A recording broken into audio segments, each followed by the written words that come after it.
한 벌써 10년 가까이 되어 가네요. 10년 넘었네요. 제가 박사학위 논문을 쓰기 위해 종합시험, 필답 시험을 통과한 후에 또 다음 관문이 있습니다. 구술시험이라고요. 교수님과 마주 앉아서 제 연구 주제와 제 전공에 관련된 전문 지식에 대해서 문답을 하는 시간입니다. 마지막 그 논문 집필을 위한 마지막 관문인데요. 제 은사이신 존경하는 이양호 교수님께서는 이제 저를 지도하시고 곧 은퇴를 앞두고 계셨습니다. 거의 마지막 학위 논문 지도 제자로 여겨졌기 때문인가요? 이양호 교수님은 저를 매우 혹독하게 다루셨습니다. 앞에 구술시험 보신 선배님들이나 동학들에게 물어봤을 때 제가 알고 있던 수준의 어떤 구술시험의 분위기가 아니었습니다. 처음 교수님 연구실을 방문했을 때 한국 기독교 역사와 관련된 질문을 한 5-6개 진행하셨습니다. 제가 너무나도 자신 있는 부분이니까 잘 대답을 했던 것 같습니다. 그 정도 질문과 답변이 오가면 형식적인 구술시험이 무탈이 마무리되지 않을까 기대했죠. 그러나 어리석은 저의 예측은 완전히 빗나가 버렸습니다. 한국교회사 관련 질문이 끝나자 교수님은 초대교회사 주요 쟁점과 중요 주제에 대한 질문들을 하시기 시작했습니다. 초대교회사 어려운데요. 그리고 이후로 1시간 내내 60분을 꽉꽉 채워서 중세교회사, 종교개혁사, 현대교회사에 이르기까지 구술 면접시험은 어마어마한 질문 공세로 점철되었습니다. 제가 시험을 보고 돌아와서 제가 받은 질문을 복기를 해봤더니 제가 기억나는 것만 70-80개 정도 됐어요. 정말 무자비한 시간이었습니다.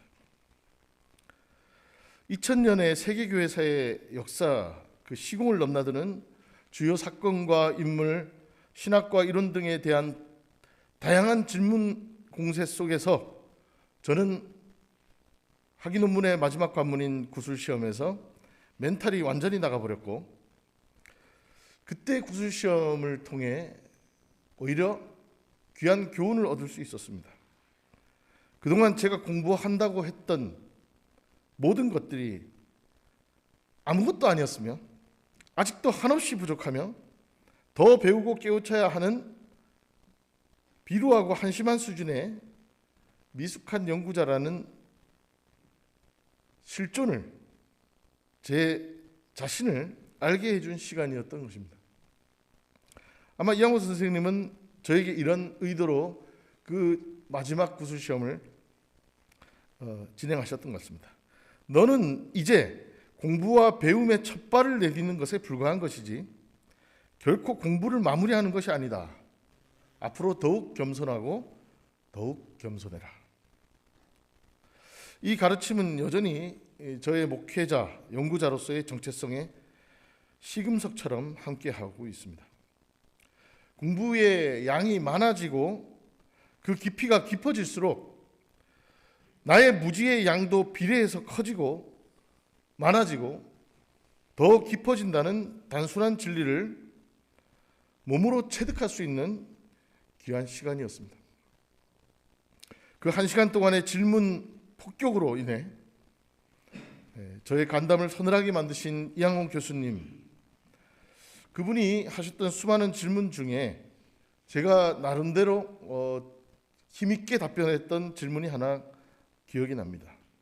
바로 오늘 우리가 107주년을 맞이하는 3.1운동과 관련한 질문이었습니다. 교수님은 저에게 이렇게 질문했습니다. 3.1운동이 성공한 운동입니까? 실패한 운동입니까? 저는 즉시 3.1운동은 성공한 운동입니다 라고 답했습니다. 교수님은 이에 약간의 냉소적인 표정을 지으시며, 아니 근데 독립선언을 했음에도 불구하고 독립했냐? 자주 독립을 쟁취하지도 못했는데 그것이 어떻게 성공한 운동이 될 수 있었겠냐고 저에게 반문하셨습니다.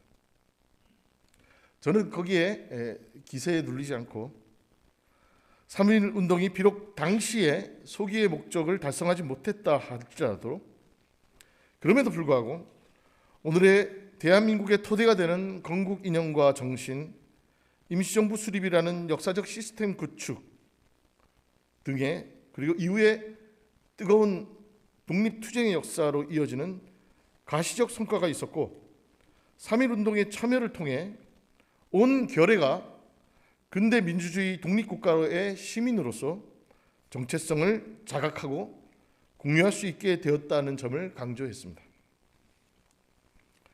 이양호 교수님이 쏟아내신 수많은 질문에 대해 그나마 제가 자신 있게 힘 있게 대답했던 몇 안 되는 답변들 중 하나라서 지금까지도 그 시간이 엊그제처럼 선연합니다. 오늘 우리는 3.1 운동 107주년을 맞아 이곳에서 3.1 운동 기념 주일로 함께 지키고 있습니다. 이 주간 말씀을 준비하면서 저는 그날 구술시험에 간담이 서늘해지는 제 모습이 떠올랐습니다. 그리고 저는 이양호 교수님의 질문에 대해 지금은 그때와 다른 더 도발적인 대답을 하게 될 것 같습니다. 교수님이 3.1 운동은 성공한 운동일까요? 실패한 운동일까요? 라고 질문했을 때 그때는 저는 성공한 운동입니다라고 답변했는데 지금 그 질문을 받으면 오히려 역질문을 할 것 같습니다. 교수님, 질문이 문제가 있는 거 아닙니까? 이렇게 약간 도발적으로 할 것 같아요. 교수님은 성공한 운동만이 가치가 있다고 생각하시는 겁니까? 라고 반문할 것 같아요. 교수님이 생각하시는 성공의 기준은 그럼 무엇입니까? 그거에 따라서 생각은 달라질 것, 해석은 달라질 것 같습니다. 그러면서 제가 동원할 역사의 전범은 저 호남의 성자 엘리자베스 셰핑이 늘 침대맡에 써두었다는 좌우명, 그것입니다. 오늘 설교 제목이기도 한데요. Not success but service. 성공이 아니라 섬김이다. 예. 기독교의 가장 근본적인 메시지가 바로 여기에 있다는 것을 셰핑 선교사는 온몸으로 실천해 보여주셨고, 우리가 만일 믿음의 이름으로 성공을 지향하고 있다면 그것은 넌센스라는 각성을 불러일으키는 좌우명입니다. 평생을 가난하고 빼앗기고 버려지고 억눌렸던 한국인들을 돌보고 섬기며 자신의 소유 하나 없이 죽어간 그녀의 침대 밑에 붙여놓았던 이 말, 그렇습니다. 우리는 어느 때인가부터 성공이라는 하나의 프레임에 갇혀 우리가 신앙하는 이유가 예수님을, 복음을, 하나님을 믿는 이유가 무엇인지를 망각하고 우리가 만들어 놓은 성공이라는 하나의 인간적 기준에 우리 자신을 우겨넣고 있느라 정작 하나님의 기준, 하나님의 뜻에는 무관심하고 결국 하나님과의 만남과 대화에도 소홀했던 것은 아니었는지요. 교회사 속에는, 즉 이 땅에서의 수많은 깨었던 영성과 신앙의 지도자들의 역사 속에는 수많은 실패한 역사들, 루저들의 이야기들이 등장합니다. 우리 교회사에서는요, 막 성공한 사람들만 발굴해서 연구하고 주목하고 평가하지 않습니다. 오히려 역사에서 짓눌리고 무너지고 패배했던 이들의 발자취 또한 중요한 연구 과제로 삼습니다. 교회사는 그러한 실패의 역사를 실패의 역사 자체로 규정하지 않는 것입니다. 왜냐하면 실패는 그 실패 자체로서 복음의 증거이자 새로운 역사의 씨앗이 됩니다. 희망을 잃지 않고 역사에서 투쟁하고 버티고 살아남은 이야기들은 마침내 새로운 역사를 창조해 왔습니다. 그것이 바로 2000년 기독교 역사의 본질이며 역설이며 매력입니다. 기독교의 역사는 복음의 본질적 메시지는 우리의 역사로 비견해 보았을 때 저 청계천 피복 공장에서 일하는 전태일과 같은 이름 없는 노동자, 사회적 약자, 낮은 자, 작은 자들이 마침내 자기 자신 안에 깃든 하나님의 형상을 발견하고 자신의 존엄과 가능성을 같은 처지의 사람들과 연대하고 사랑을 공유하며 마침내 바로 이런 전태일과 같은 사람이 대통령도 되고 새로운 아이템의 창업주도 되고 이 나라의 갈 길과 향방을 정하는 민족 지도자도 되는 그런 세상을 주창하고 성취하고 마침내 조금씩 그런 세상을 향해 한 발 한 발 내디뎌온 역사인 것입니다. 오늘 본문에서 바울 사도는 아브라함의 역사를 거론함으로써 하나님 구원의 메커니즘을 설명하고 있습니다. 바울은 우리가 믿음으로 의롭다 여김을 받는다는 기독교의 복음이 새롭고 혁명적인 신규 이론이 아니라 성경에서부터 처음부터 가르쳐진 것임을 역설하고 있습니다. 오늘 본문의 1절과 2절 말씀입니다. 그러면 육신상으로 우리의 조상인 아브라함이 무엇을 얻었다고 우리가 말할 수 있겠습니까? 아브라함이 행위로 의롭게 되었더라면 그에게는 자랑할 것이 있었을 것입니다. 그러나 하나님 앞에서는 자랑할 것이 없습니다. 여러분들이 아무리 날고 기고 용을 써도요, 여러분들이 어떠한 재능과 성과를 내더라도 하나님 보시기에는 하나님이 창조하신 이 피조 세계의 조각 귀퉁이의 먼지 같은 흔적처럼 보일 수밖에 없을 겁니다. 우리가 뭔가 노력을 내서 행위로 성과로 하나님을 만족시킬 수 있다는 것은 우리의 교만이며 오만입니다. 믿음의 조상 아브라함이 하나님으로부터 의롭다 인정받았던 데에는 그가 어떤 자랑할 만한 행위와 공로가 있었던 것이 아니라고 우리는 쉽게 그렇게 생각할 수 있지만 아니라고 바울 사도는 말합니다. 사람의 그 어떤 성취와 행위도 하나님 보시기에는 바람에 날리는 겨와 같을 수밖에 없습니다. 우리가 자랑으로 여기는 모든 행위와 일들이 하나님 앞에서는 자랑할 것이 없다는 이 선언은 우리를 짐짓 긴장시킵니다. 3절에서 바울 사도는 이렇게 말합니다. 성경이 무엇이라고 말합니까? 아브라함이 하나님을 믿으니 하나님께서 그를 의롭다고 여기셨다. 그렇습니다. 아브라함의 믿음이 그를 의롭게 만들었습니다. 그리고 그를 구원했습니다. 오늘 우리는 우리 민족의 새로운 구원의 길을 열었던 믿음의 선배들의 노정과 그 이야기들 또한 아브라함의 이야기와 함께 살피지 않을 수 없습니다. 우리 기독교 대한감리회 전신인 남감리회 목회자였던 신석구 목사님, 민족대표 33인 중에 한 분으로 참여하셨죠. 맨 마지막으로 기도하고 참가하셨습니다. 이분이 대학안에서 독립선언식에 참여한 이후에 종로경찰서에 잡혀가고 이제 경성지방법원에서 신문을 받을 때 신석구 목사님이 이렇게 말씀하셨답니다. 형식상 금일 조선 독립은 성립되고 있지 않으나 씨를 심을 때에는 추수가 있을 것을 판단하는 것과 같이 독립한다는 것을 당신들에게 통지한 것이다. 우리는 독립되리라고 믿고 또 그 일을 일반에 통지한 것이다. 우리는 이미 일본의 쇠사슬을 벗어나리라 생각하고 있다. 예.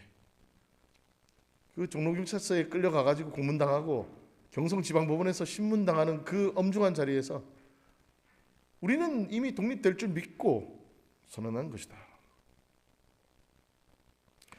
민족 대표들은 선언식을 갖고 이후에 무슨 대단한 독립운동의 행위를 전개한 게 아닙니다. 뭐 독립군을 규합해가지고 이렇게 일본 경찰과 대치하고 일본 군경과 싸우고 총독부를 점령하고 이런 행위를 한 게 아니에요. 선언을 하고 마치 어린 양처럼 일제 경찰에 잡혀가 온갖 고문과 악행을 견디며 자신들의 믿음을 단호히 증언할 뿐이었습니다. 그리고 법정에서 그렇게 여전히 분명히 그 믿음을 고백했던 것입니다. 개성지역 만세 시위를 주도하다 투옥됐던 전도부인 어윤희 선생은 일제 경찰들로부터 이런 보잘것없는 미천한 여성들이 이런 큰일을 도모했을 리가 없다. 너희들에게 이런 만세운동을 시킨 배우를 얘기해라 라고 겁박받는 과정에서 어윤희 선생은 이렇게 말씀하셨다고 합니다. 새벽이 되어 닭이 울 때 누가 시켜서 우느냐? 우리는 독립할 때가 왔으니 골기한 것이다. 사실 그 개성 지역에 서울에서 온 독립 선언서 뭉치가 개성 북부교회 지하 석탄 창고에 숨겨져 있었대요. 목사님들은 무서워가지고 이걸 꺼내가지고 이를 도모할 자신이 없어요. 쭈뼛쭈뼛 주저주저하고 있으니까 개성의 전도부인들이 그 석탄 창고에서 독립선언서 뭉치를 꺼내와서 호수돈 여학교 학생들을 규합해서 이 여성들이 개성 만세 시위를 주도했죠. 이 여성들이 어떤 이런 용기가 생겼을까요? 1919년 이 땅의 여성들은 가장 힘없고 연약한 존재였지만 믿음으로 저 강고한 제국주의의 강권과 폭력에 맨몸으로 저항하며 독립의 때를 선언했습니다. 새로운 역사의 주체가 이 땅에 이 한반도의 역사의 전면에 등장한 순간이었습니다. 여지껏 지배의 대상으로만 여겨졌던 민중이, 여성이, 천민이 역사의 주체로 부상했던 것입니다. 107년 전 바로 이 3.1 혁명으로 인해 오늘 우리는 민주공화국의 시민으로 살아가게 되었습니다. 겉으로 보기에 우리는 그들의 행위의 결과로 대한민국의 성취와 결과를 누리고 있다고 생각하게 될지도 모르겠습니다. 그렇습니다. 그들의 행위와 실천, 희생이 분명히 있죠. 그렇지만 그들의 행위와 실천만 주목하면서 우리가 놓치는 게 있어요. 바로 하나님이 아브라함에게서 믿음을 보셨듯 하나님은 지난 107년 전 그리스도인들의 저 신석구 목사와 어윤희 선생 같은 분들의 믿음을 가르치 어여삐 보셨던 것입니다. 그리고 그들의 믿음과 꿈은 여전히 생동하는 역사가 되어 오늘 우리가 살고 있는 이 역사 속에서 성취되고 있습니다. 오늘 말씀을 준비하면서 또 하나의 음악을 또 같이 들어보는 시간을 갖겠습니다. 바로 어윤희 선생과 이 개성의 전도부인들이 잡혀서 투옥이 됐을 때 서대문 형무소 8호방에 감금돼 있었는데요. 이때 이 개성의 전도부인들이 지어서 부른 감옥에서의 노래가 있어요. 제목이 대안이 살았다라는 노래인데요. 이 노래를 후손들이 받아 적어서 가사가 전해지던 것을 지난 3.1운동 100주년 때 새롭게 노래로 곡조가 붙어져서 불러지게 되었습니다. 이 노래 대안이 살았다 잠깐 듣고 말씀을 이어가고 마무리하겠습니다. 100년 전 오늘로부터 노랫말이 도착했습니다.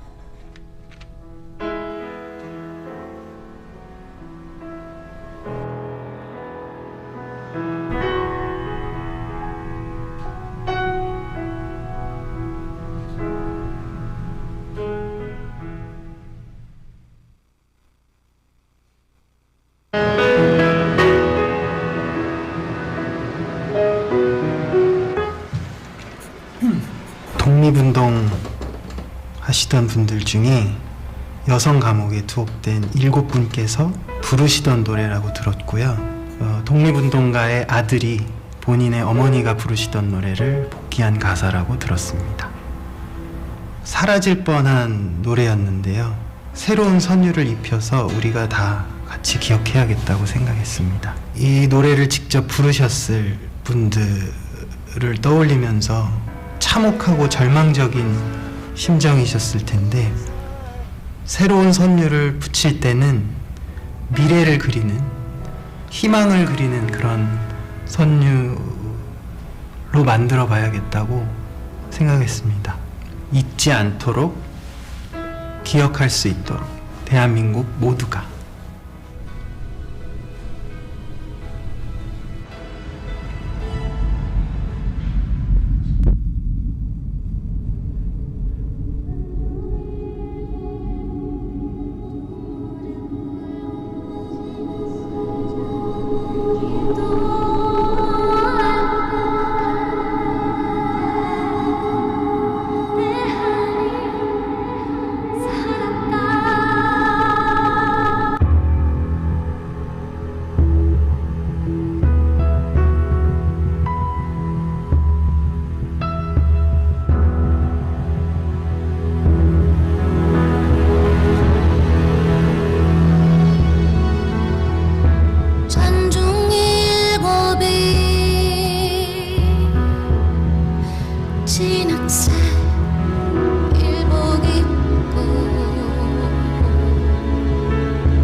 신광빈, 신명철, 임명애, 어윤희, 그리고 유관순.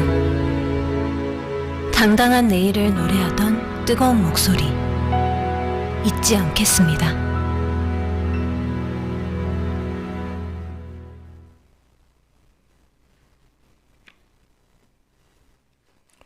네. 이 노래를 아시는 분도 계실 거고요. 오늘 처음 보시는 분도 계실 텐데요.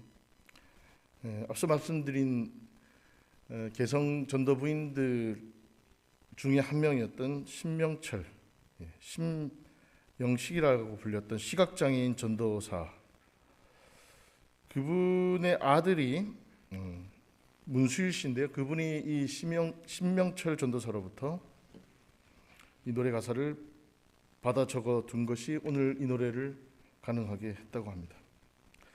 노래 가사를 누가 지었는지는 확실하지 않지만 유관순 열사의 이화학당 4, 5년 선배였던 고네라 선생이 지은 것으로 추정됩니다. 고네라 선생은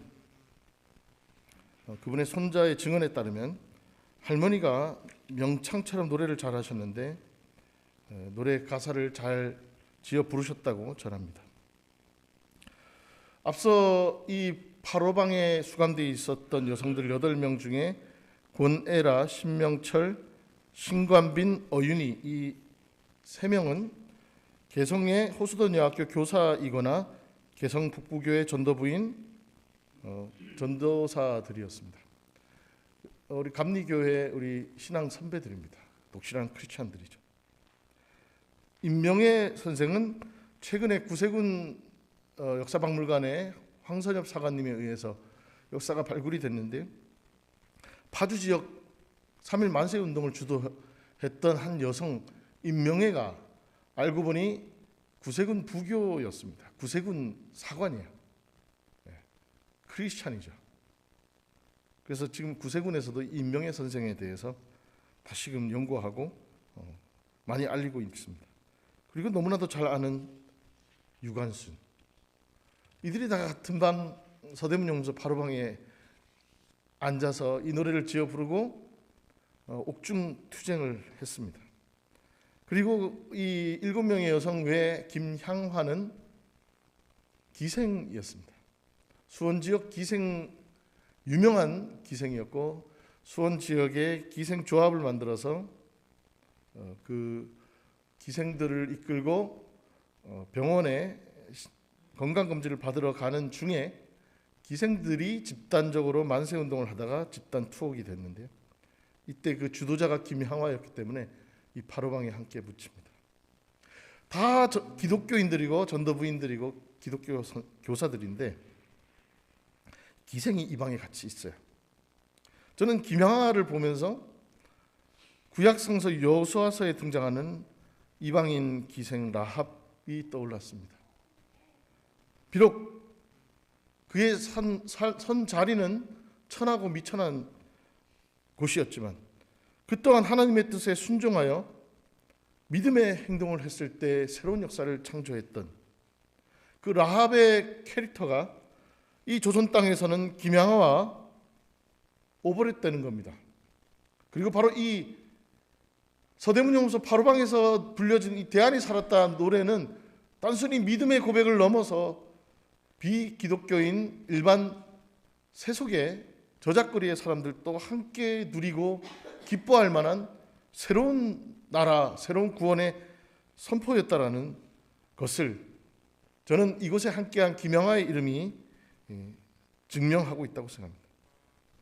이렇게 하나님은 새로운 역사를 창조하시기 위해 힘없고 능력 없고 힘있고 능력 있고 강하고 큰 사람을 데려다 쓰시는 것이 아닙니다.